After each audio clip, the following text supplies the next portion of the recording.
Hey, I'm Don Clark. It's so good to have you with us again today.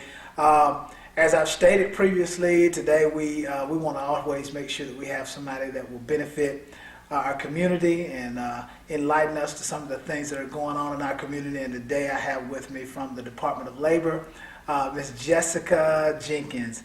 And we're excited about some of the things that are happening in our community. And I want to ask you a couple of questions about some of the things that are going on in our community, and hopefully you're going to be enlightened and your life will be changed because of it. Jessica, let me ask you this. Now, tell me exactly what's your job at the Department of Labor? Okay, well, I'm Jessica Jenkins, and what I do is I go out and work with employers in the area of Walton County and our surrounding counties and bring in the jobs to Walton County. Okay. So I get the chance to talk to the employers and tell them about our labor force, what the people in Walton County can do for them. Right. And then match the qualified applicants with the jobs that we have in our system. Okay. Now, see, that's interesting that you say that because now I hear from some of the people that I deal with on a day-to-day basis that man, there are no jobs in Monroe, and there are no jobs in Walton County, and I hear that from some of the people that I interact with on a day-to-day basis. But I also understand when I've visited some of the companies around in the area, and they say that they have openings. So what I need to find out, which one of those is true, which one of those insights, is the real deal. Well, the real deal is that the economy of Walton County has certainly improved. We, just like everybody else, we were hit really hard, and our unemployment rate did reach 11%. Okay. So for a while, there really weren't that many opportunities, but now it's really turning around, and we have 40 open job postings in our system now. Wow. And for Walton County or for the city of, is that for Walton? Well, it's both. Okay. It's both, yes. We've worked with the city for a position, and then we have some local companies that are looking for people. Right. So somebody that is actually looking for a job, and that you guys could point them in the direction that they need to go in order for them to get the job. Is that correct? That's exactly what we do at the Department of Labor, because sometimes, and truthfully, not every person is qualified for the positions that the companies may have. So we tell them, well, you may need to get work ready certified. That's one of the now, biggest what is that? things. We've heard a lot about that. That's a term that's been thrown around a lot. Yes, work ready. sir. Yes, so, sir. and actually, I was at the Japanese company that is on Hitachi? the Hitachi. I was at their company, and one of their qualifications is that you have to be work ready certified. So, what exactly is that? Well, it's a test that now costs $35, and it's given at any area technical college. And luckily, Walton County has Athens Tech located here in the city of Monroe. Now, is it just at the technical college, or can they also take the test at the Department of Labor? No, it's just at the technical colleges. Now, see, that's something that I did not know. Yes, sir. They have to go to a technical college. So, like I said, we have Athens Tech, but then we also have Gwinnett Tech and DeKalb Tech and Lanier Tech that are very close by. Okay. And they do pay $35 unless they can show that they are receiving TANF benefits or if they've been recently unemployed, and then there's some other things that would allow it to be free. But if they cannot meet any of those qualifications, it does cost the $35. Okay. But it tests over math, reading, and locating information, which are charts and graphs. Okay. And what employers like about the test is that it shows the applicant's aptitude, how well they would do in those subjects. Okay. Yeah. So let me ask you this, and I know this is kind of a little bit off the chart, I think, maybe. Yes. But Pastor Clark. now I understand that. Now, what if a person has dropped out of high school and they take that test? Could they pass that test? If they've dropped out of high school, I would say no. Okay. I took it, and I have a college degree, and it was hard for me. Wow. Wow. So you're saying that it is important then for a student, for anybody that is looking for a job, to do the basic thing first, which is to either finish high school or either get a GED. Yes, sir. And then the next step would be to, Yes. if you're going to work in a place that pays a good salary and is just a good, if you're looking for some type of career, you need to get a GED, you need to get or a high school education, and then you need to take the work ready. Yes, sir, especially for this area, and especially in manufacturing and warehouse, which is the biggest thing in Walton County. Okay. The biggest industries in Walton County, they need to get that work-ready certificate. Okay. Now, and I've heard recently that there are a couple places that are coming in the area. This morning, I actually heard that Baxter was just getting ready to relocate down. I don't know if they're relocating or just putting a plant down near. They're opening. Near Covington somewhere. And we've had some of those similar things happen in our area. Like, what are some of the new places that are coming around here? Well, You were supposed, when I said, like, you were supposed to jump in. sorry, like Caterpillar. Right, We're very excited about Caterpillar coming. Okay. They are looking at maybe Walton County for some of the suppliers. Right. We're That is hoping. awesome. That is awesome. So that's a big boost for our economy. Yes, it will be. That's excellent. Yes, Excellent. and then it will trickle down with jobs with so many different things. Yes. So Well, food suppliers, people that, restaurants, things like that, from people that are working out there will be able to come into the city to get stuff to eat, people moving into the area, so on and so forth. we're hoping that Social Circle ACE will get a boost because they'll need those supplies to build. Right. Just people who operate tractors, things like that. All of those things can be impacted. Awesome. So we're excited about Caterpillar, and then, like you said, the new news about Baxter. Now, is that going to impact this area also? It is, even though it's a little bit further than where the Caterpillar plant Well, will be. it'll be in Social Circle. Okay, it is in Social Circle. Wow, I don't know if I knew that or not. That is awesome. Now, It's in the Stanton Springs Okay. Industrial Park that our county, and I think it's Newton County, and I think there's maybe 2 other counties that purchased it. wow. Yeah.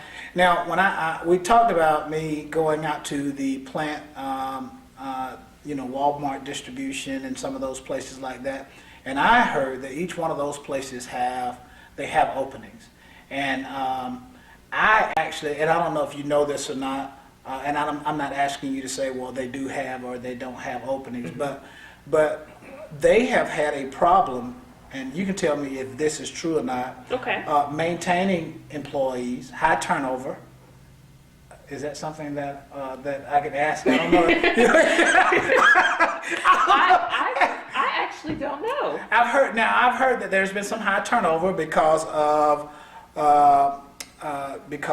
trying to find people that will come on time and that kind of thing. Is that? Oh, well, my goodness. Well, maybe I shouldn't have said that. I don't know. My goodness. Well, I can say that is something that I hear a lot from my employer visits. Right. Unfortunately, when I go out and talk to employers, they say that one of the biggest things is that people will start off really good and they'll come to work, but then because they may be bumming a ride with someone else and that person gets sick, transportation is a big issue for Walton County residents. It is. And I'm not sure how It can be solved. we can really overcome that until we come together and get some type of a transportation system. Well, this brings up another thing because I had a guy actually come by here by the church one day, and he said to me, well, I'm getting ready to go to a job interview. Okay. And he was probably looking a little bit the way that I look right now. I'm a little bit relaxed, I'm chilled, and every day I don't wear a tie. Sometimes I wear a tie, and sometimes I don't, but he was looking maybe a little, and I said, are you going for a job interview? And he said, yes, I'm going for a job. I said, well, you need to go home and change clothes. And I wanted you to just kind of briefly give some information as to the way that a person should present themselves if they are going and looking for a job.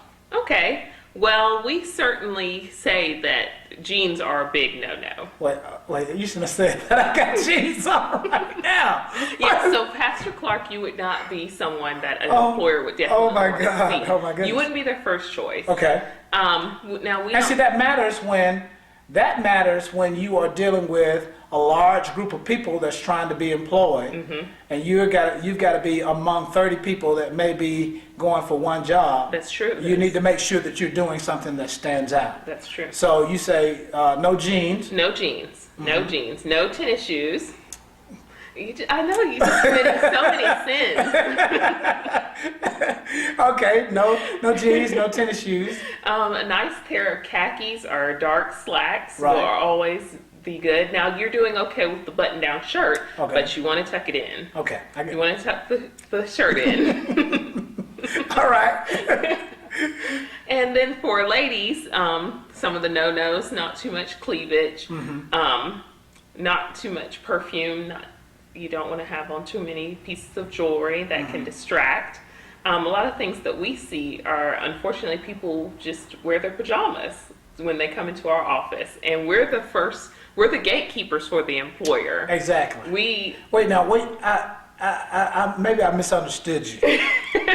Because I don't think you did. I thought that you said that they cannot wear pajamas to the department. To the Department of Labor. That's not a good thing to wear them to the Department of Labor, and it's also not good to wear pajamas to a job interview. That's correct. Or my even goodness. filling out an application. Exactly. That's another thing that Because your employer is looking at you when you go to pick up an application. the secretary is, and Exactly. the secretary has so much more power than people really realize. Exactly. Or that first person that you meet at that desk. If you walk in there with pajamas or ratty clothes on, then they can say to that employer, "Oh, well, let's not take that person when they bring their application back." Right, because every company has a desired image for themselves, and when a person comes, they need to do their best to try to be equal to the image of that company. Yes. So that when the employer sees them, the employer can say, well, I can see this person here. working for us or being Exactly. here with us. He would be a good representative for our company. Exactly. So that should be the insight that the person brings to the table when they're actually coming for the job. Now, how about what does attitude play in somebody going for a position? Oh, attitude is right under dress is where I would say attitude should go. And because, again, it's just one of those things that employers, that's the first thing that they're going to see. So you don't need to be rude when you come in, when you're filling out applications. A lot of people come into our office and say that they got frustrated because they were turned away and told to just apply online. Right. Or maybe, well, I guess apply online is one of the biggest things they're told, which a lot of employers are requiring now. Exactly. But they shouldn't be rude to the person who tells them that, because again, they don't know how influential that person Exactly. is. And they should say, thank you very much for the information. I'm really looking forward to possibly working here. Exactly. And be as courteous Now- as they can. Now, what we're talking about is something also that the Department of Labor will actually help people with. Am I correct in that? And We give advice on dress, on attitude, on we do mock interviews. I've done several mock interviews with people, getting them ready, asking them the questions that are most commonly asked at interviews, and so that they'll be familiar with it when they get there, a little bit more comfortable. it's a free service, and we can do the whole mock interview where we critique the dress of the person and how they answer the questions, their body language. That's another thing you're probably going to talk about, but you don't want to slouch in your chair. Exactly. You don't. Hands in your pocket. That's Correct. a lot of people, and that might not be a big thing these days, but I hear people that are workers they don't like to see. That's not one of the things that is appealing to them.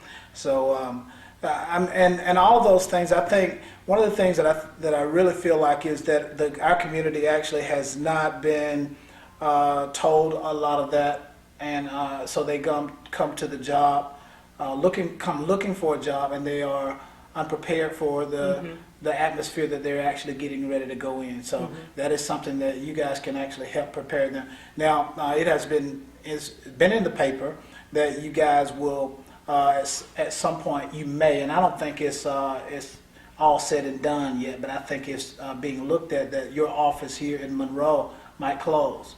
And but do you have any kind of timetable as to when something like that could happen? Because we're saying that the people could go over to your office for service, but we want to make sure that you guys are still going to be there. So what kind of timetable do you think we're looking at? We've with been that? told that by July the 1st, Mm-hmm. that our office will be closed, and we'll either That it could be closed. that it could be closed, and we'll relocate to Athens or the Covington office. Wow. Well, I don't know if that might not be a good thing for us in the community, but because I think that the service that you guys provide is really, really needed here. Let me ask you this, and I think I'm going to close with this. Okay. What is it? Do you think that one of the most important things that a person can do if they are looking to be employed in this economic atmosphere when jobs are kind of hard to come by? What do you think what is the one thing that somebody could do that would really, really help them to be able to maneuver and maybe get a job? I think the biggest thing is that a person has really strong networking ties, and what I mean by that is if they have family or friends that they talk to Right. about the job openings, if they volunteer in any community capacity. Which is a good way. People don't like to do that much, but I have seen where somebody would commit to going in and working for free just to kind of get some experience or something like that, and then because of that, be hired into In a position. Exactly. So networking, and see, that was something that I know that is an important thing, but I don't think that people put that at the top of the list. I don't think so, and it's really become more and more important in these last couple of years, but it's still something that people don't talk about as much as it needs to be talked about. Right. Because, like you said, there's so many people for one job now, and the things that can help you stand out is if you know that person and they know you, and they can say, well, we have 500 applications or 1,000 applications, but this person came in and helped me with this project. I've seen what they can do for the organization. Exactly. Now, I do know that what would a company need to do to be able to get you to help them find a person that would be good to work with them? Well, all of our services for employers are free also. And all they need to do is call our office and we'll have a conversation with them about what their needs are and just tell them what we know about the area and what they employ and how skilled the employers are. Now, you'll help. The employees Can are. you also? I think you guys do this. You'll help somebody find an intern or a volunteer person. Don't you guys do something like that? Well, we do have this the summer intern program that we've worked with students in the past, and then we have worked with the WIA funding. Okay. And WIA, that's a acronym that I don't know. Workforce Investment. Okay. I know the government, we're all about I acronyms, understand. and then I we forget understand. that we need to explain them. I'm I sorry. understand. So you call it the Workforce? It's Workforce Investment Act. Okay. All right. And that helps kids to find summer work. It has in the past, and so we have had those programs, and so we just try to match employers with qualified employees as much as we can. Awesome. So the community should know that the Department of Labor is there. Now, the location. Let's give the location and your... We're located at 226 Alcovey Street in Suite B5, Okay. and our phone number is 770-207-4111. Okay. And our hours are Monday through Friday, 8 a.m. to 4:30 p.m. Excellent. So if any of you need the services of the Department of Labor, please contact them, and they will set you on a course so that you can find the employment that you are looking for. And one of the good things about employment is that it will literally change your life. It will help you to live on a higher level. And we definitely want you to do that. And we believe that when you call them, that they're going to help you get to the place that you need to be. and your life is going to be changed by it. Thank you today for being with us. Thank Yes, you, and I wanted to Jessica. mention our upcoming Career Expo. Go ahead. We will be doing a Career Expo next Wednesday, which is April the 25th from 10 a.m. to 2 p.m. And we'll be at Mars Hill Missionary Baptist Church in Social Circle. And we are going to have Lowe's and Home Depot out there looking for their spring and summer part-time positions that could possibly turn into full-time. We're going to have several staffing agencies out there that have manufacturing warehouse positions. We're going to have some healthcare professionals, customer service and sales. So it's free and open to the public, and we invite you all to come out there. Excellent. Dress appropriately, bring a good attitude, and that's exactly be ready to go to work. No pajamas. So thank you so much for joining us today. You're very welcome. And thank you, Jessica, for having me. And we look forward to speaking with you the next time that we are here. And have an excellent day. Yes.